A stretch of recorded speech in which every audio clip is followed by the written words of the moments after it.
પવિત્ર શ્રાવણ માસ એ ભગવાન શિવજીની આરાધનાનો પ્રતીક છે। આ મહિનાની ઉત્સવથી શરૂઆત થાય છે અને આ મહિનામાં ઉત્સવોની પણ શરૂઆત થાય છે। શ્રાવણ મહિનાનું ધર્મગ્રંથોથી લઈને આયુર્વેદ સુધી ખૂબ જ વધારે મહત્વ છે। શિવપુરાણ અનુસાર આ મહિનો શ્રાવણ કરવાનો એટલે કે સાંભળવાનો મહિનો છે, એટલે તેનું નામ શ્રાવણ મહિનો છે। આ મહિનામાં ધાર્મિક કથાઓ અને પ્રવચન સાંભળવાની પરંપરા છે। આ સમગ્ર મહિના દરમિયાન શિવની પૂજા કરવામાં આવે છે, જેમાં રુદ્રાભિષેક, બિલ્વપત્ર અને ભસ્મ ચઢાવવા સહિતની ઘણી બધી પરંપરાઓ સામેલ છે।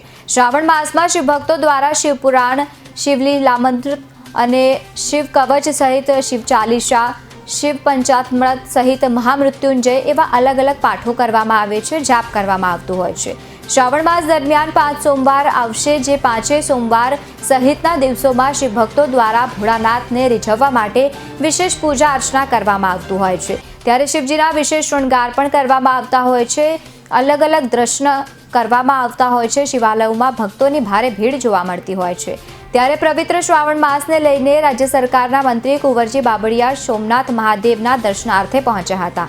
ગુજરાત સરકારના જળસંપત્તિ અને પાણી પુરવઠા તેમજ અન્ન નાગરિક પુરવઠા અને ગ્રાહક સુરક્ષા મંત્રી કુંવરજી બાવળિયા પ્રથમ જ્યોતિર્લિંગ સોમનાથ મહાદેવના દર્શન કરવા માટે પહોંચ્યા હતા, તેમજ પૂજા સામગ્રી તેઓએ અર્પણ કરી હતી। મહાદેવનો જળાભિષેક પણ કર્યો હતો। આ પ્રસંગે સોમનાથ ટ્રસ્ટના જનરલ મેનેજર વિજયસિંહ ચાવડા દ્વારા સોમનાથ મહાદેવનું સ્મૃતિચિત્ર તેમજ પ્રસાદ અર્પણ કરીને મંત્રી કુંવરજી બાવળિયાનું અભિવાદન કરવામાં આવ્યું।